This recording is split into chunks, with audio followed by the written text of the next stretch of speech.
ډیرو محترمو مسلمانانو، نن بهترینه او اسانه وظیفه د مشکلاتو ختمېدو دپاره اسانه دعا ده. یو وظیفه وي یو دعا وي محترمو، دا اسانه دعا ده. کم خلک چې نا امیده شوي دي د الله تعالی نه او ډېر وظایف یې کړي دي، ډېرې دعاګانې غوښتلي دي، ډېر تهجد یې کړي دي او دغه رنګې ډېر تلاوتونه یې کړي، الله تعالی دې هغه ټول په خپل دربار کې قبول کړي. خو نن چې څوک نا امیده شوي دي، نو هغې نا امیدۍ لرې کولو دپاره چې الله تعالی په تاسو باندې اسانتیا راوستلی کړي، د اسانه وظیفه انشاءالله وکړئ. د هر مشکل تاته پېښ شو، هره سختي درته راله، هر حاجت دې دی نه پوره کېږي، نو د هغې دپاره حضور پاک صلی الله علیه وسلم یو اسانه دعا ارشاد فرمایلې ده. حدیث مبارکه نه ثابته وظیفه ده. نو کوم مسلمانان چې حدیث مني، الله مني، د الله رسول مني، نو خامخا به دا وظیفه د خپل ځان دپاره کوي.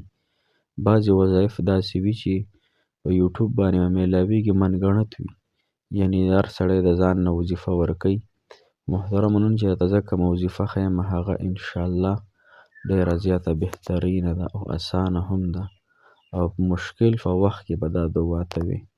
تاته هر مشکل یا معامله یا رنج یا غم درته پیدا شو، مخې ته رالی، نو دې وظیفې په تاسو انشاءالله هغه ورد کوئ، د دې وظیفې په تاسو هغه تجدید کوئ.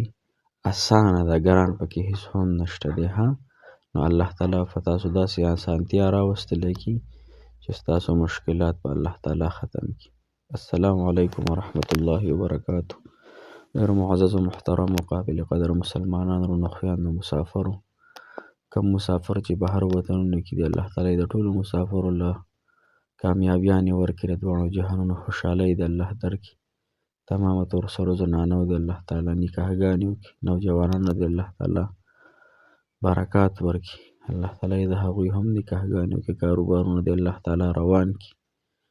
نن زمونږ ډېره زیاته بهترینه وظیفه د مشکل په وخت کې چې تاته کله مشکل پیدا شو که نه، نو هغه ټایم کې به دا دعا وې، دا دعا به وې، دا وظیفه به کې تعداد یې نه دی مقرر، چې ته یې 10 پیرې ووایې، 20 پیرې ووایې، 50 یې ووایې، 200 یې ووایې، 1000 یې ووایې، نه، بې تعداده به وي.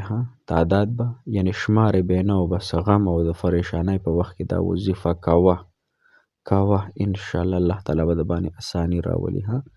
نو ډېر خلک داسې دي چې پریشان حاله دي، نو هغوی دپاره دا بهترینه ده.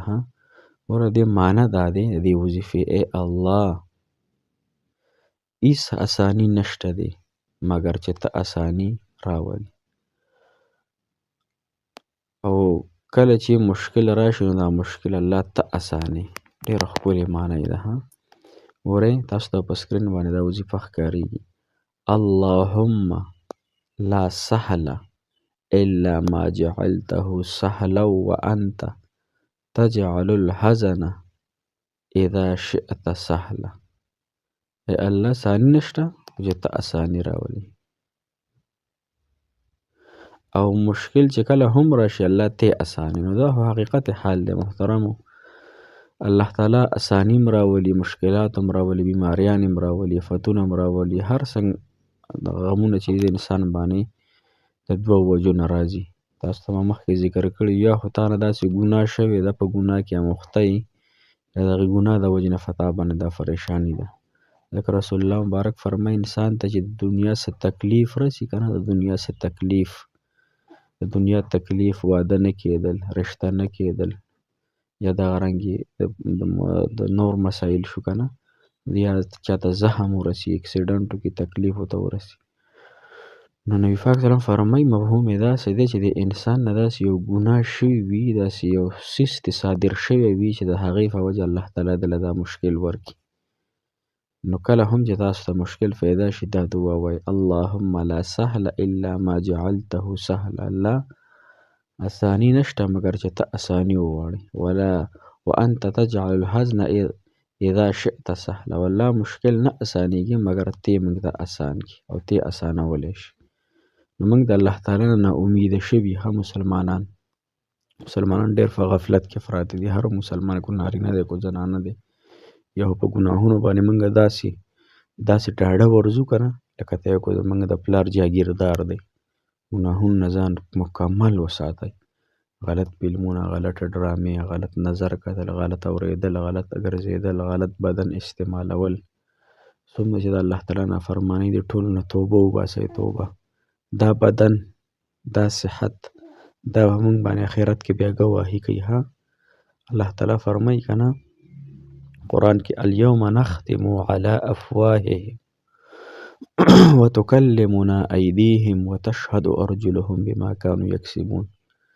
کله چې انسان الله تعالی قیامت کې ځان ته ودرېږي که نه دا انسان ته به وایي چې دا ګناه دې کړې، دا دې کړې، دا دې کړې. انسان به انکار وکړي چې ما خو نه ده کړې. الله تعالی فرمایي په دغه ورځ باندې به زه ستاسو په خولو باندې مهر ولګوم. الیوم نختم علی افواههم، په خولو به دله مهرونه ولګوم. وتکلمنا ایدیهم، او خبرې به کوي لاسونه ستاسو. وتشهد ارجلهم، او شهادت په تاسو باندې ورکوي بما كانوا یکسبون، په هغه چې تاسو په دنیا کې هغه ګناهونه کول. نو دا بدن به راباندې الټه ګواهي ورکوي. لهذا دا بدن په مشقت کې واچوئ، دا نفس په مشقت کې واچوئ. ګناه د سره نه کوم، الله رانه خفه کېږي. 24 ګنټې ما الله ویني، ما الله اوري، ما ویني، ما سره دی. نو چې دا دهان چاته نصیب شو چې الله زما سره دی، الله زما ویني، الله ما اوري، الله زما مشکلات اسانوي، د انسان به چېرته هم خراب نشي. الله تعالی مو خوشحاله له ساته، الله تعالی مو کامیاب لره.